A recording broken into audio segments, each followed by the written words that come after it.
So ayan mga boss, dito tayo sa Honda Click natin. So ito, bumili tayo ng carbon cleaner. So ayan, clean up of carbon deposit. So ito mga boss, maganda to sa ating motor para malinis yung mga carbon deposit na naiipon dun sa ating block, tsaka sa ating exhaust and intake na piston mga boss. So dyan kasi madalas nagkakaroon ng mga carbon dahil sa pagsunog ng gasolina natin na nagkukos ng pagkapalya o hindi magandang takbo ng ating motor mga boss.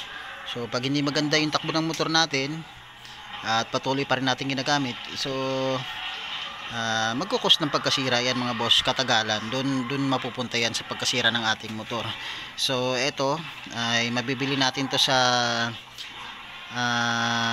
Honda mga boss. Kahit sa labas naman makakabili tayo, pero mas maganda o advisable mga boss na talagang sa mismong Honda dealer tayo, o kahit sa mga motor trade na nagbebenta ng ganitong klase mga boss, carbon cleaner. So kung Honda yung gamitin natin mga boss, pwede rin naman yung iba, pero para mas okay sa atin o mas safe sa ating motor, gagamitin natin yung Honda mismo mga boss dahil naka Honda Click tayo.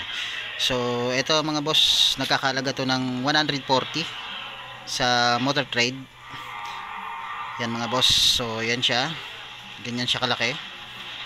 At ang gagawin natin dito mga boss, ilalagay lang naman natin, kailangan naka-full tank tayo, naka-full tank yung ating motor, at isang bote mga boss, o lahat ng laman nito isasalin lang natin sa ating tangke mga boss. So check natin yung ating gasolina.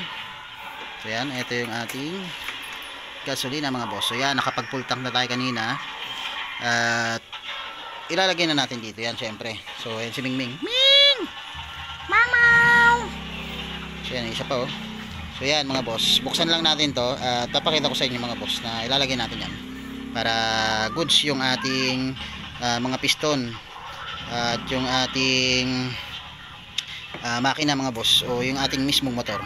Buksan na natin yung ating carbon cleaner at yung ating tangke. Bali isasalin na lang natin ito mga boss, at isang buong bote para sa full tank ng ating Honda Click.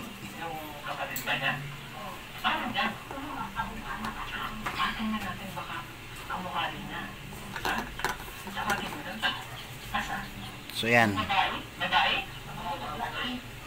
boss, so yan mga boss. Okay, so ganyan lang paglagay niyan mga boss ng ating carbon cleaner sa ating mga motor o dito sa ating Honda Click mga boss. So yan, so pagtapos natin mailagay yung carbon cleaner natin dito sa tangke, so yan, sara natin, tapos alugin natin mga boss. So yan, para maghalo yung chemical dyan sa loob.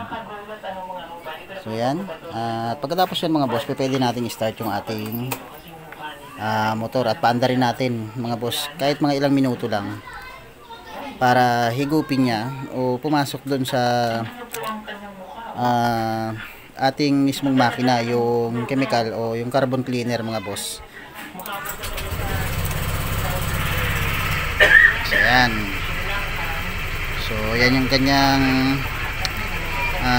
ito yung kanyang tinakbo mga boss. So 21,000 mga boss, 21,040. So yan yung tinakbo ng ating motor. Diyan tayo naglagay ng carbon cleaner. So yan yung actual na mileage ng ating motor. At sunod nga mga boss, naglalagay ulit tayo ng carbon cleaner pagdating ng 40,000 ng ating motor. So pangalawang carbon cleaner natin ilalagay, pero matagal-tagal pa yun mga boss. So yan, ganyan lang mga boss yung paglagay o pag-apply ng ating carbon cleaner sa ating mga motor para malinis o matanggal yung mga carbon na nakakapit dun sa ating piston. So muli, maraming salamat. God bless.